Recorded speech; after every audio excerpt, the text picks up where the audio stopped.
Welcome to Frenchy Tales. Make your learning journey fun and exciting with engaging stories.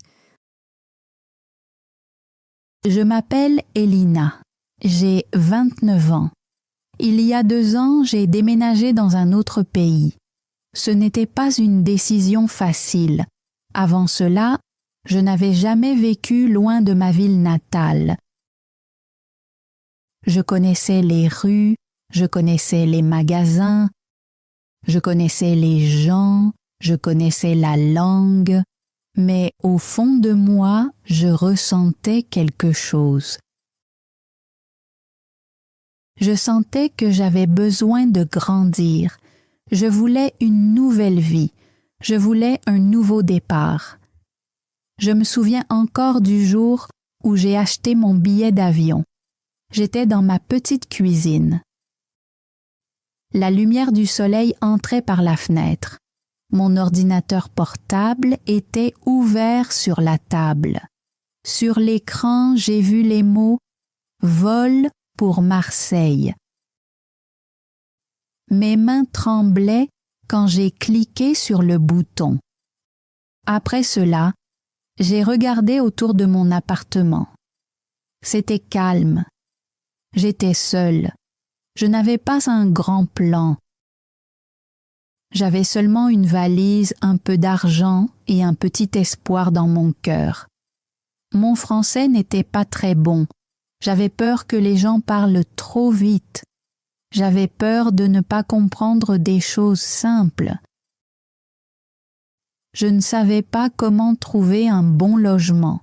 Je ne connaissais personne à Marseille. Mais je me suis dit, tu peux apprendre, tu peux essayer. Ma première nuit à Marseille était calme et fraîche. Le ciel était gris. Je suis restée dans une petite chambre que j'avais trouvée en ligne. Elle était près d'une gare. Je me suis tenue près de la fenêtre et j'ai regardé les gens marcher rapidement dehors. Tout semblait nouveau. J'étais loin de chez moi, mais je n'étais pas triste. J'étais curieuse. Le lendemain matin, je suis sortie tôt. Je portais mon manteau et je tenais mon téléphone dans la main. Je marchais lentement et je regardais les panneaux dans la rue. Certains mots français étaient faciles. D'autres étaient nouveaux. J'ai enregistré les nouveaux mots dans mon téléphone pour les étudier plus tard. Puis, je suis entrée dans un petit café et j'ai acheté du thé.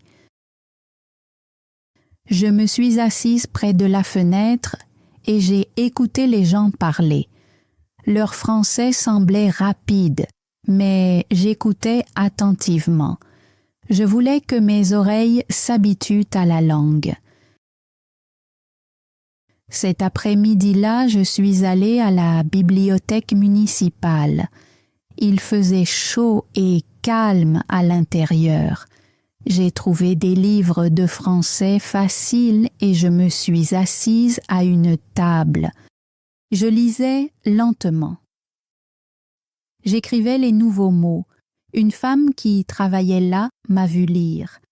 Elle s'est approchée et m'a souri. « Avez-vous besoin d'aide ?» a-t-elle demandé lentement. Elle s'appelait Sarah. J'ai dit « Je veux apprendre le français ». Elle m'a donné une feuille avec les horaires des cours. « Vous pouvez rejoindre ce cours gratuit », a-t-elle dit. Je l'ai remerciée. Ce petit moment m'a donné de l'espoir. La semaine suivante, j'ai commencé le cours de français. Il y avait des personnes de nombreux pays. Chacun avait un accent différent. Tout le monde apprenait. Une femme d'Égypte s'est assise à côté de moi. Elle s'appelait Nora. Elle avait des yeux gentils et une voix douce. Elle parlait lentement, alors je la comprenais mieux. Très vite, nous sommes devenus amis. Après les cours, Nous marchions parfois ensemble et nous pratiquions le français. Nous utilisions des phrases simples. Comment ça va? Qu'as-tu mangé aujourd'hui? Que vas-tu faire demain? Parfois, nous faisions des erreurs. Parfois, nous rions. Mais nous continuions à essayer. Le soir, je m'entraînais seule dans ma chambre. J'utilisais une application simple. J'écoutais de courtes histoires en français. J'écrivais des phrases utiles dans mon cahier. Je les répétais à voix haute. Quand le français me semblait difficile, je ne disais pas « c'est trop difficile ». Je disais « c'est nouveau, je vais apprendre ». Après 2 mois, j'ai commencé à chercher un petit travail. J'en ai trouvé un dans une cuisine communautaire. Ils aidaient les personnes âgées, les étudiants et les personnes qui avaient besoin de nourriture. Ils avaient besoin de quelqu'un pour servir de l'eau, nettoyer les tables et aider dans de petites tâches. Je leur ai envoyé un message. J'ai écrit que j'apprenais le français, mais que j'étais travailleuse et prête à aider. Quelques jours plus tard, ils m'ont demandé de venir pour un entretien. J'étais nerveuse, j'ai mis une chemise propre et j'ai répété ce que je voulais dire. Quand je suis arrivée, une femme se tenait près de la porte. « Bonjour, je suis Claire », a-t-elle dit. J'ai souri et j'ai répondu « Bonjour, je m'appelle Elina, je veux aider ici. » Nous nous sommes assises à une table. Elle m'a posé quelques questions simples. J'ai répondu lentement, mais j'ai fait de mon mieux. Claire a souri. « Essayons pendant 1 semaine, » a-t-elle dit. « Si tout se passe bien, nous pourrons continuer. » J'ai commencé le lendemain. La cuisine était très occupée. Les gens arrivaient fatigués et affamés. Je remplissais les verres d'eau, je nettoyais les tables, je souriais et je disais bonjour. J'écoutais la façon dont les employés parlaient. J'écrivais de nouveaux mots français sur de petits papiers et je les gardais dans ma poche. Plus tard, je cherchais leur signification. Un soir, un homme âgé m'a dit quelque chose en français. Je n'ai pas compris tous les mots, mais Claire a souri et a dit « Il dit que vous faites du bon travail. » J'ai souri et j'ai répondu « Merci ». Ce n'était qu'un seul mot, mais il signifiait beaucoup pour moi. Je suis rentrée chez moi ce soir-là en me sentant fière. Je n'apprenais pas seulement le français, j'aidais aussi les autres. Après quelques semaines, Claire a dit « Elina, vous faites partie de l'équipe maintenant. » J'ai souri largement. Cela m'a fait très plaisir de l'entendre. Ce n'était pas un grand travail, mais il m'a apporté plus que de l'argent. Il m'a donné une petite place dans cette grande nouvelle ville. Mes journées sont devenues bien remplies. Cours de français le matin, travail à la cuisine l'après-midi, études à la maison le soir. J'étais fatiguée, mais j'étais heureuse. Un dimanche, Nora et moi sommes allés dans un parc. Nous nous sommes assises sur un banc avec un café. Elle a dit « Tu te débrouilles bien, Elina ». J'ai répondu « Merci Nora, tu m'aides aussi ». J'ai regardé les arbres et le ciel bleu. Je me sens différente maintenant, ai-je dit. Peut-être que Marseille peut devenir mon chez-moi. L'hiver est arrivé doucement à Marseille. Les journées sont devenues plus courtes, les nuits sont devenues froides, mais je ne me sentais plus seule. J'avais un manteau, des gants et de nouvelles habitudes. À la cuisine communautaire, nous servions de la soupe chaude et du pain. Les gens arrivaient avec les mains froides et le visage fatigué. Nous sourions et leur donnions de la nourriture chaude. J'y ai appris davantage de français. Vous voulez du thé ou du café? Vous voulez encore de la soupe? Bonne journée. Je répétais ces phrases de nombreuses fois et chaque fois elles devenaient plus faciles. Un matin, Claire m'a donné une feuille. « Nous commençons un petit programme de formation », a-t-elle dit. « C'est pour les personnes qui veulent apprendre davantage. » J'ai lu la feuille. Il était écrit que nous allions apprendre les règles d'hygiène alimentaire, le vocabulaire du service et la gestion de base de la cuisine. « Tu veux participer ?» a demandé Claire. J'ai répondu « Oui ». La formation a commencé la semaine suivante. Ce n'était pas facile. Il y avait de nouvelles règles, de nouveaux mots et de petits tests. J'étudiais chaque soir. J'écrivais des notes dans mon cahier. Je demandais à Nora de m'aider à comprendre. Après 4 semaines, j'ai réussi le test. Claire a souri et m'a remis un petit certificat. « Tu as terminé ta formation », a-t-elle dit. J'ai regardé le document. Mon nom était écrit dessus. Il y avait un tampon en bas. Je me sentais fière. C'était le premier certificat que j'obtenais dans mon nouveau pays. Grâce à ce certificat, je pouvais aider davantage à la cuisine. Je servais les repas au comptoir. Je donnais de la soupe et du pain aux gens. J'écrivais de petites notes pour Claire.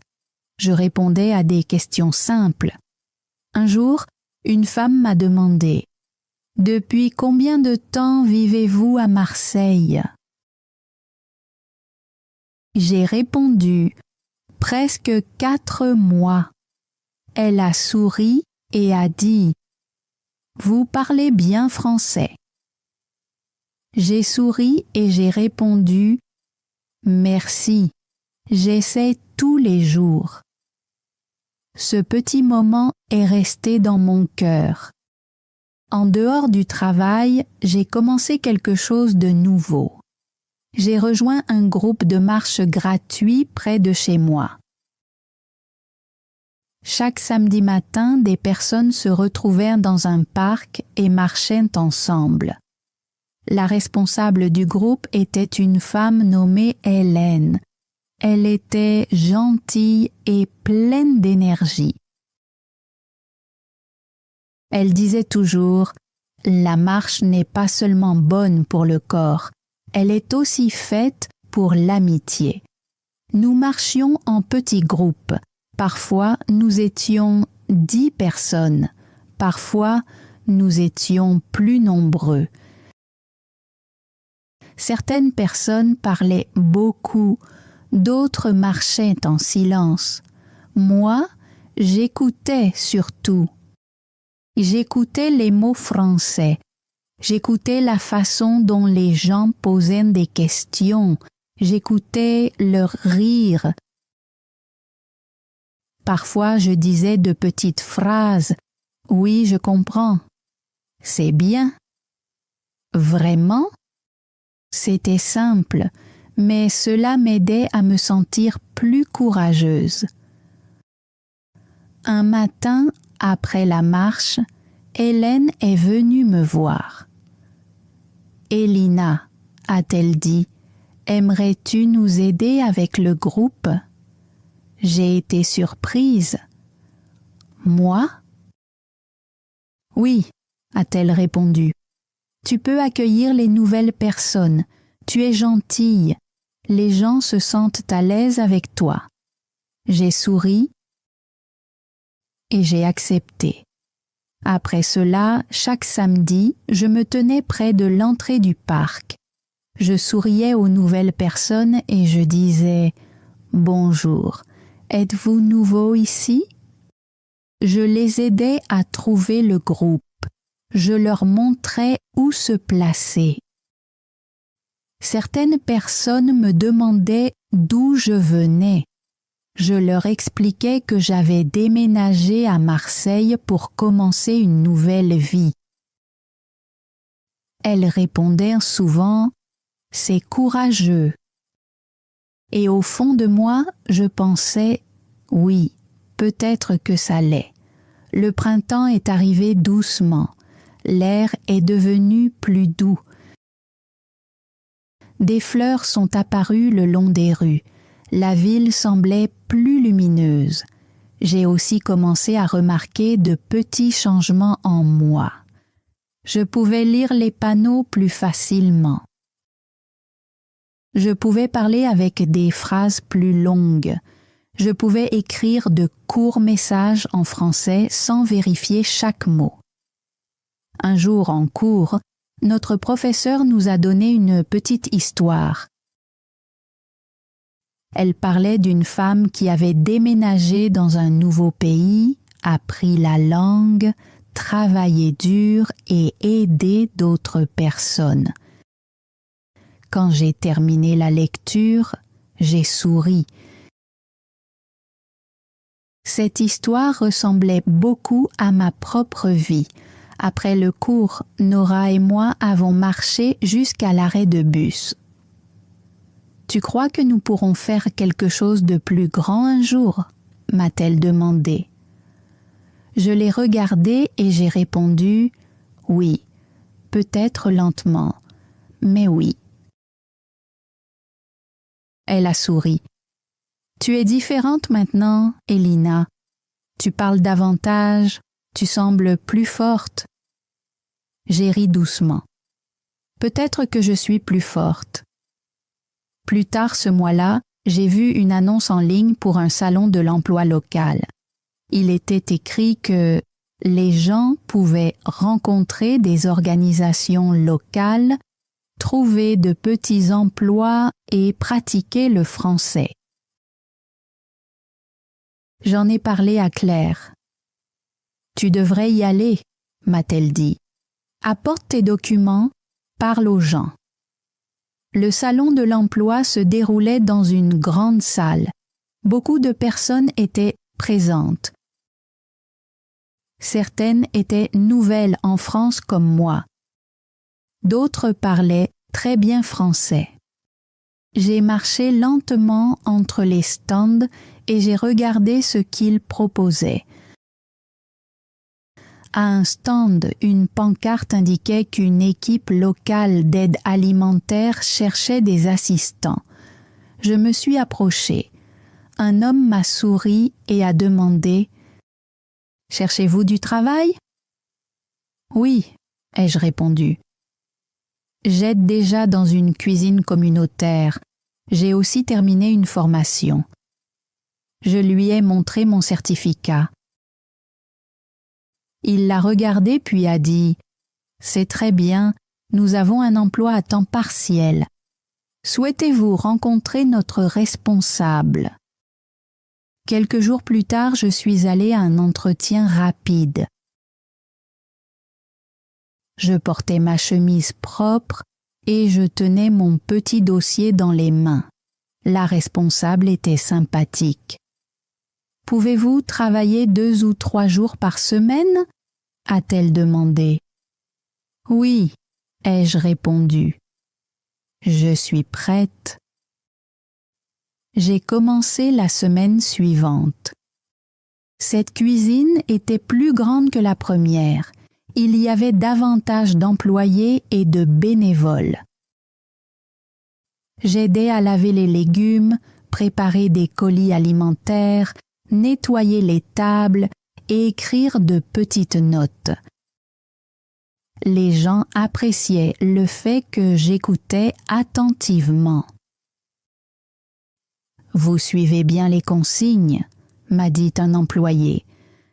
J'avais maintenant 2 petits emplois. Je travaillais certains jours dans la première cuisine et d'autres jours dans la seconde. Je continuais aussi à suivre des cours de français 2 fois par semaine. Mes journées étaient bien remplies, mais cela me plaisait.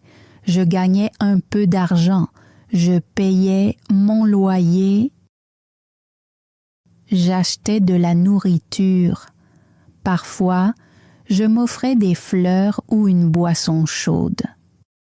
Un soir, je me suis assise dans un petit parc près de ma chambre. Le ciel était rose, l'air était calme. Je n'étais pas riche, je n'étais pas parfaite, mais je ne me sentais plus perdue. Cette nuit-là, j'ai cherché des formations en ligne. J'ai trouvé un cours simple sur la sécurité alimentaire en français. J'ai cliqué sur « Commencer ». Pendant 6 semaines, j'ai étudié chaque soir. J'ai regardé de courtes vidéos, j'ai lu les règles, j'ai répondu à des questions. À la fin, j'ai passé l'examen final. Je l'ai réussi. J'ai imprimé le certificat à la bibliothèque et je l'ai tenu dans mes mains. C'était mon 2e certificat en France. Quand Claire l'a vu, elle a souri. Elina, maintenant tu peux faire davantage. Tu peux aider à former les nouveaux bénévoles. Alors je l'ai fait. J'ai montré aux nouveaux bénévoles où ranger les assiettes, comment nettoyer les tables et comment servir la nourriture en toute sécurité. J'utilisais un français simple. Je parlais lentement parce que je me souvenais de ce que l'on ressent quand on est nouveau. Un jour, une jeune femme nous a rejoints. Elle s'appelait Émilie. Elle venait elle aussi d'un autre pays. Elle a dit « Mon français n'est pas très bon ». J'ai souri. « Ce n'est pas grave », ai-je répondu. « Je comprends. J'étais comme toi. » Je l'ai aidée chaque jour. « Ceci est du savon. Lave ici. Sèche avec ceci. » Elle a appris rapidement. Un après-midi, elle m'a dit « Merci, Elina. Tu rends les choses plus faciles. » Je me suis sentie heureuse. Je n'étais plus seulement la personne qui avait besoin d'aide. J'étais aussi devenue la personne capable d'aider les autres. L'été est arrivé. Marseille semblait pleine de vie. Les gens s'asseyaient aux terrasses des cafés. De la musique résonnait dans les rues. Un samedi, Nora et moi nous sommes retrouvés et nous avons parlé de notre première année. « Tant de choses ont changé », a-t-elle dit. « Oui », ai-je répondu, « plus que je ne l'imaginais. » Ce soir-là, j'ai fait une liste dans mon cahier. Cours de français, 2 petits emplois, 2 nouveaux amis, 2 certificats. Aider les nouvelles personnes. Le groupe de marche. Apprendre à vivre à Marseille. J'ai relu la liste. Mes yeux se sont remplis de larmes, mais c'étaient des larmes de joie. Je suis arrivée avec une seule valise et beaucoup de peur. Maintenant, j'avais des compétences, des amis, des certificats et une petite place dans ce nouveau monde. Et je continuais à avancer. Un jour, au début de l'automne, mon téléphone a sonné. C'était une femme nommée Laura. Elle travaillait pour un groupe local de formation. « Claire m'a donné votre nom », a-t-elle dit. « Nous lançons un petit projet alimentaire. Nous avons besoin de quelqu'un qui a de l'expérience. Aimeriez-vous nous rencontrer ?» Je me suis sentie nerveuse, mais j'ai répondu oui. La rencontre a eu lieu près de la bibliothèque. Laura était gentille. Elle m'a posé des questions sur mon travail dans les cuisines. Je lui ai expliqué comment j'avais commencé, comment j'avais appris et comment j'aidais les autres. Puis elle a souri. « Nous cherchons quelqu'un comme vous », a-t-elle dit. « Quelqu'un qui peut aider à organiser, former et développer le projet. » Ce soir-là, je me suis assise dans ma chambre et j'ai regardé autour de moi.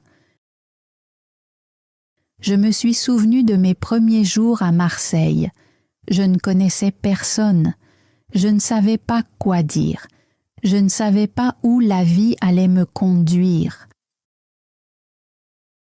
Et maintenant, quelqu'un me demandait d'aider à diriger un projet. J'ai pris une grande inspiration et je me suis murmuré « Tu peux essayer ». La semaine suivante, j'ai commencé à travailler avec l'équipe de Laura. C'était seulement une fois par semaine, mais c'était différent de mes autres activités. Nous nous réunissions dans une salle lumineuse avec des chaises, une grande table et un tableau blanc. Nous parlions de nourriture, des familles, des étudiants et des personnes âgées de la communauté. Nous nous posions des questions simples. De quoi les gens ont-ils besoin? Comment pouvons-nous les aider? Comment pouvons-nous rendre les choses plus faciles? Au début, j'écoutais plus que je ne parlais, mais peu à peu, j'ai commencé à partager mes idées. Je dessinais de petits plans sur du papier. J'expliquais les choses avec des mots simples. Une femme m'a souri et m'a dit « Vous expliquez les choses très clairement ». J'ai ri doucement et j'ai répondu « J'ai appris à parler lentement ». Elle a souri. C'est une très bonne compétence. Peu à peu, le projet a grandi. Nous préparions de petites boîtes alimentaires pour les familles. Nous travaillions avec des écoles, des églises et des groupes locaux. J'aidais à rédiger les listes. Je montrais aux nouvelles personnes où se placer, comment préparer les colis et comment suivre les règles. Un après-midi, Laura m'a regardée et a dit « Elina, vous n'êtes plus seulement en train d'aider, vous êtes en train de diriger. » Je ne savais pas quoi répondre. Mon visage est devenu chaud. J'ai baissé les yeux et j'ai simplement dit « Merci ». Ce soir-là, j'ai tout raconté à Nora. Nous étions assises à ma petite table en buvant du thé. Elle a souri et a dit « Je te l'avais dit, tu es en train de grandir. » Je l'ai regardée et je lui ai demandé « Et quelle est ta prochaine étape ?» Elle a ri. « Peut-être quelque chose comme toi, quelque chose qui donne un sens à ma vie. » Nous n'étions plus seulement des étudiantes en langue. Nous étions des femmes en train de construire une nouvelle vie. À la fin de l'année, j'avais beaucoup de responsabilités. Je travaillais à temps partiel dans 2 cuisines. J'aidais une fois par semaine dans le projet de Laura Je participais aussi à de petites formations sur la sécurité alimentaire. Ce n'était pas un seul grand travail, mais ma vie était bien remplie. Je me sentais utile, je me sentais prête pour la suite. J'ai commencé à économiser un peu d'argent chaque mois. Je cuisinais à la maison, j'achetais seulement ce dont j'avais besoin.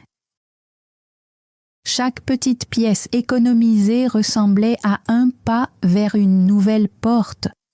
Je voulais suivre une courte formation dans un collège sur l'alimentation et le travail communautaire. Ce n'était pas gratuit, mais je m'en rapprochais de plus en plus. Cet hiver-là, quelque chose de spécial est arrivé. Mon école de français m'a demandé de parler aux nouveaux étudiants. « Raconte simplement ton histoire », a dit le professeur.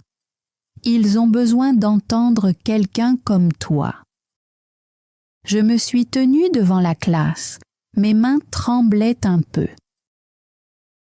10 nouveaux étudiants me regardaient avec des yeux nerveux. J'ai souri et j'ai dit « Je m'appelle Elina. Quand je suis arrivée à Marseille, mon français était faible. Je ne connaissais personne. J'avais peur. Mais j'ai commencé par de petites choses. J'ai étudié, j'ai travaillé, j'ai fait des erreurs. Et, petit à petit, ma vie a changé. Une femme a levé la main et a demandé « Est-ce que c'était difficile ?» J'ai hoché la tête. Oui, mais c'était possible. Ce soir-là, je suis rentrée chez moi pendant que le vent froid soufflait dans les rues. Je me suis souvenue de ma première nuit à Marseille, lorsque je regardais par la fenêtre et que je me sentais si loin de chez moi. Cette femme avait peur, mais elle ne s'est pas arrêtée. Au printemps, j'ai posé ma candidature pour la formation. J'ai utilisé l'argent que j'avais économisé. J'ai envoyé mes documents et j'ai attendu. Quelques semaines plus tard, j'ai reçu la réponse. J'étais acceptée. J'ai pleuré de joie ce soir-là. La formation avait lieu chaque samedi pendant 3 mois. Je prenais des notes, je posais des questions, je restais après les cours lorsque je ne comprenais pas quelque chose. Quand j'ai terminé, on m'a remis un certificat. Je l'ai tenu dans mes 2 mains.